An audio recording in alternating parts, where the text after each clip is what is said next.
This one practice changed my life for the better forever.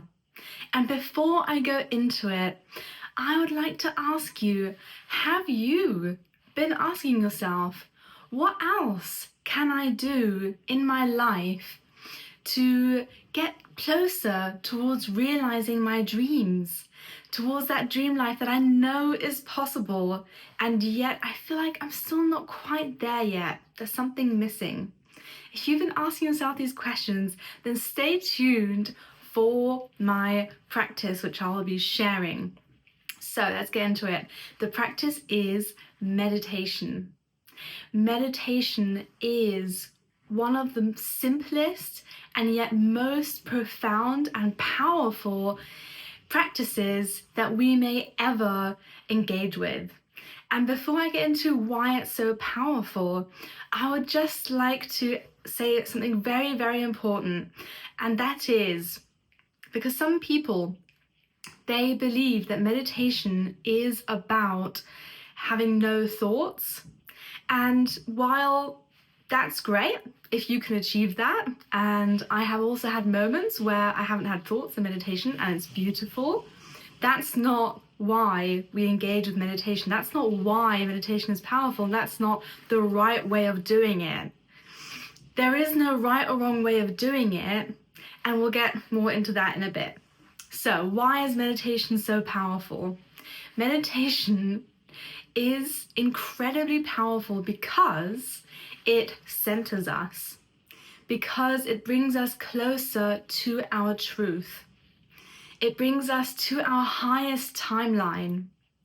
It can help us be less stressed, feel more focused, and it can help us let go of negative thoughts more easily. So what happens when we meditate? How is all of this achievable? When we meditate, and so I'd also like to mention that there's also different ways of meditating. And so we can meditate sitting in a mudra, in a specific meditation position. We can sit on a pillow on the ground, cross-legged. We can sit on the sofa. We can be lying down. We can be doing a guided meditation, and we can be doing a silent meditation where we are not listening to anything at all. We can also listen to meditation music while we meditate. So there are so many different ways of meditating. And for this video, I will be sharing just the general why meditation is amazing. However, there are also different qualities about the different types that I can also go into later. So, why is meditation so amazing? What happens in meditation?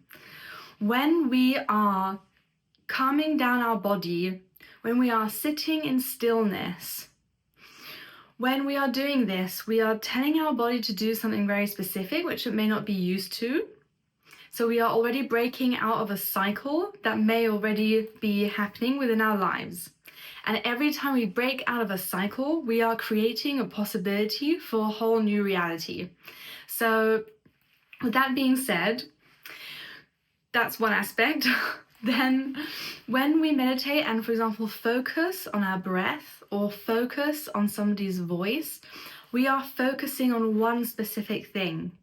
And this is really important because in our life, so much of the time, we allow ourselves to get scattered. We allow ourselves to be watching this thing while cooking or be doing multiple things at once.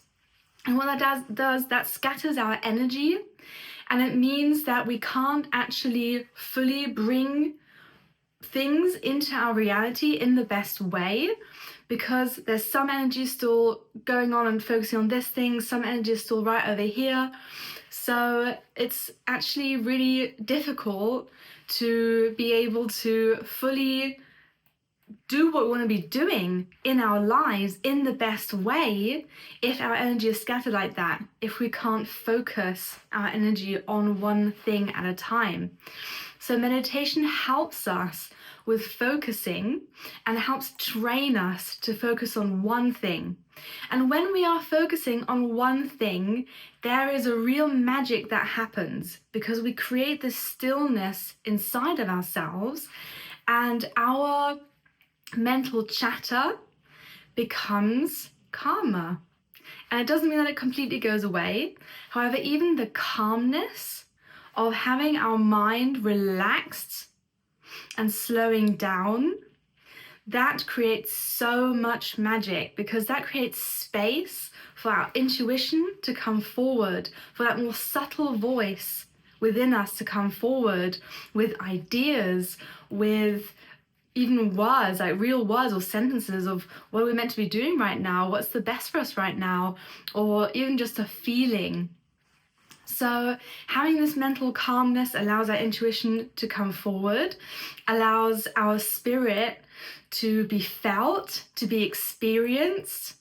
And the more that we tap into our spirit, our soul, our divinity within us, whatever we want to call it, the more that we focus on this aspect of ourselves and allow space for it, allow it to come forward, allow a relationship with it, allow simply the feeling of it, being with it, the more we do that, even if it's just 5 minutes every morning or 10 minutes or however long it may be, the more that we do that, the more we are cultivating that relationship and allowing it to come forward, which we can then also bring into our normal life.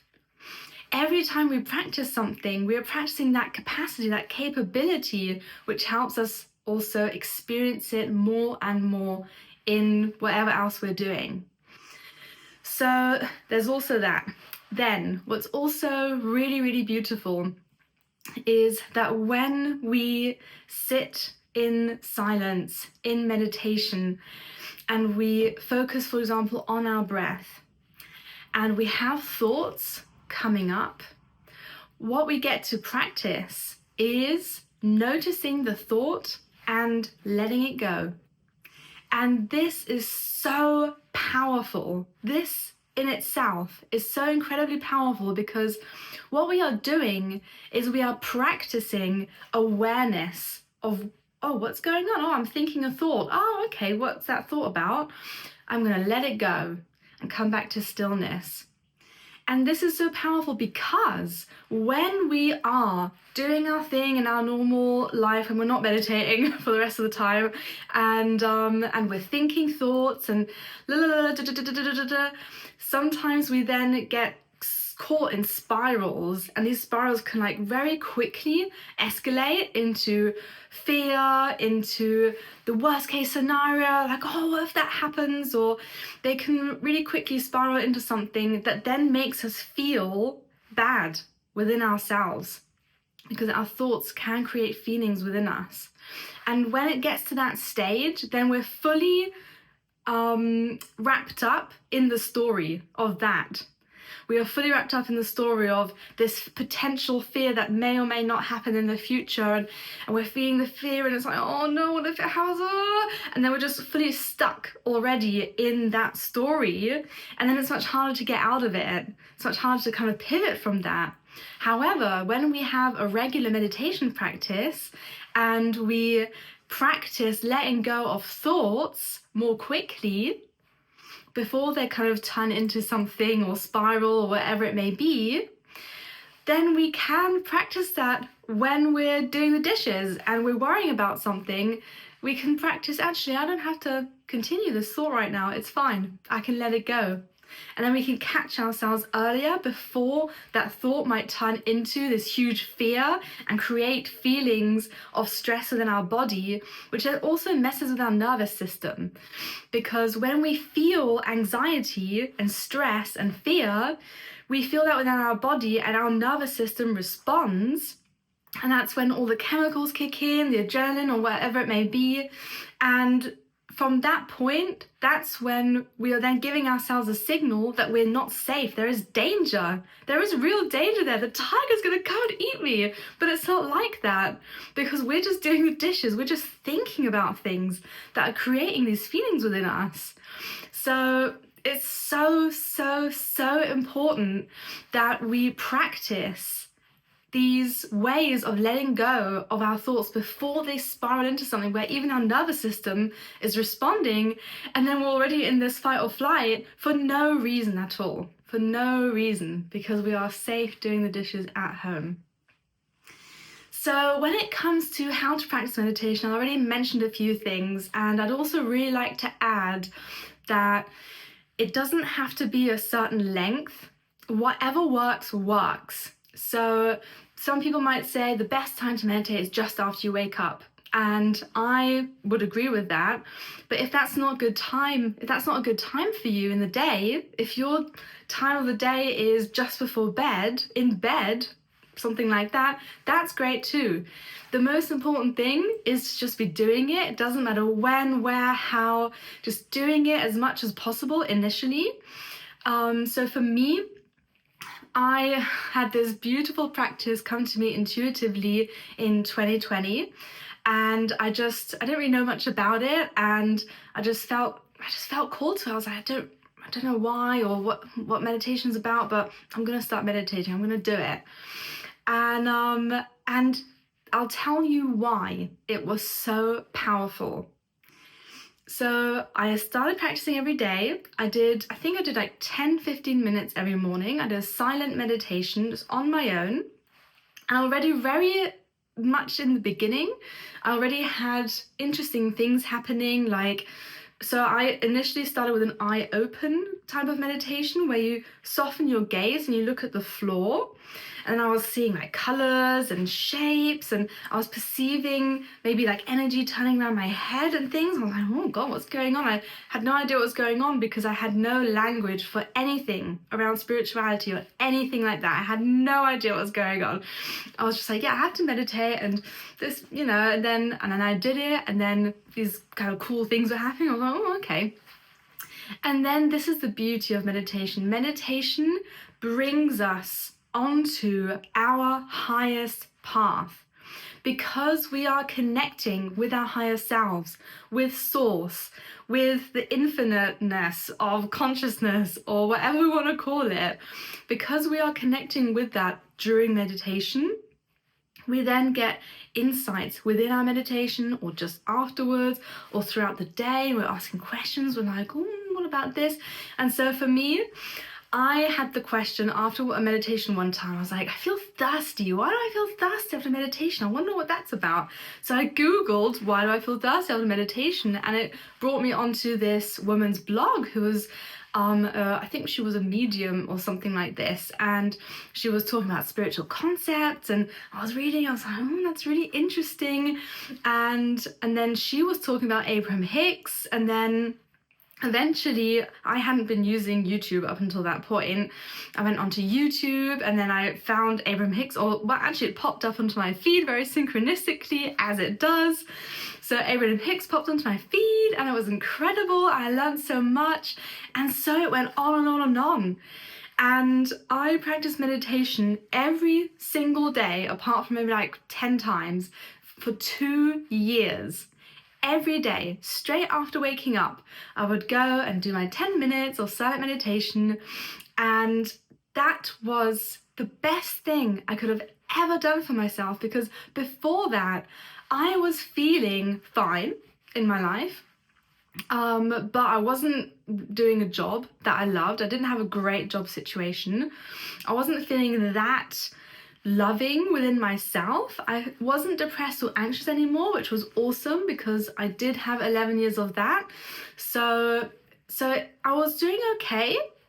I was still in the phase of healing from some trauma, but not doing it in a very active way.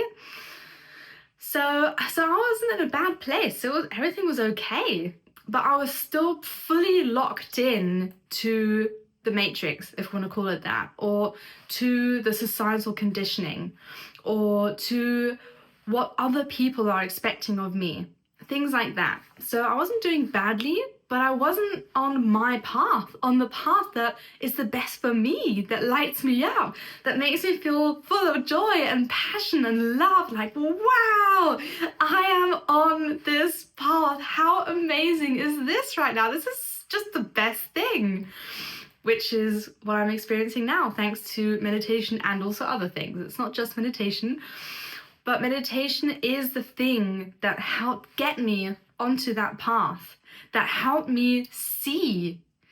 And that's actually a good point as well. Meditation opens your vision to what you want to be doing, to what's actually going on with the world. Meditation opens you up to seeing more of the truth that you need to be seeing in your life for you to have the best life.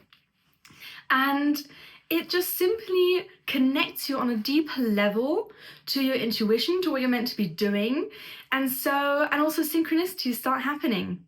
Thanks to meditation, one just starts having these awesome experiences out of nowhere, where it's like, oh, that's so amazing. And also you start to notice and you start to appreciate.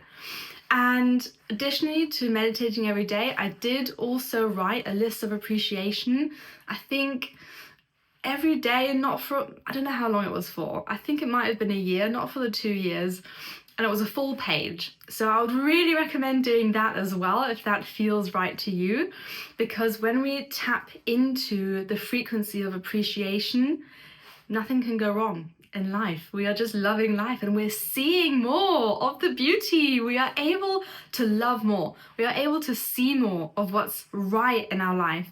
We're less in that complaining mindset like, oh, nothing's going right for me. We're more like, oh my God, look, that was amazing. Oh, I'm so thankful for this thing. Wow, I have so much to be thankful for. This is incredible. And it just spirals upwards. Writing a list of appreciation every single day allows you to spiral upwards in the most magnificent way.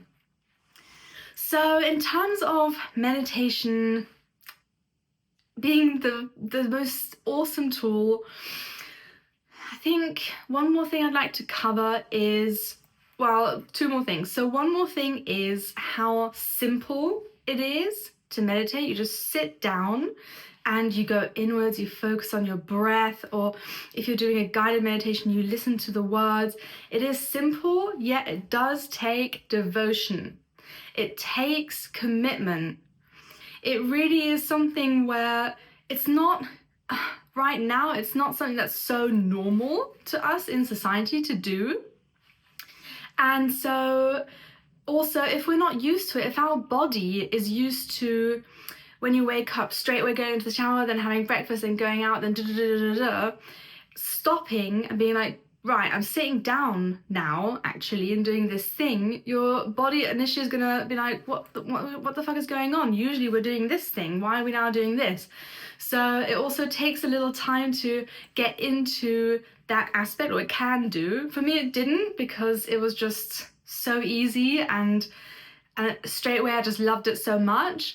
But that can happen now. I have that sometimes where, yeah, I'll sit down and it's like, oh, but I want to be moving and doing all these things. And then it's like, no, let's do this. It's worth it. So keeping the benefits in mind is really helpful for strengthening our ability to really put what is needed into the practice, which is, I mean, there's no right or wrong way of doing it. For me, every day was really, really powerful, and every day for 2 years was really what I needed. It was the best thing ever. Maybe for you, it's 3 times a week or once a week, or I don't know what it might be. Maybe it's even more than that. Maybe it's 2 times a day or 3 times a day. There's no right or wrong way of doing it. The main thing really is to be doing it. How it feels right for you. And then also, silent versus guided meditations. Which one shall I be doing? And so in this case, I would recommend trying it out, just trying different ones out. For me, silent worked really well. Now I love doing guided meditations. It kind of switches things up. For my partner, for example, he got into meditation through guided meditations because that was more helpful for him to zone in, to listen to the words, to follow along. So there's no wrong way of doing it. Just trying different things out and seeing which one resonates is the best way forward. So with all that being said, I'm wondering if there are any more questions or anything of that nature, then do let me know in the comments. And if you like this video, definitely give it a thumbs up and subscribe to the channel. And I really look forward to seeing you in the next video.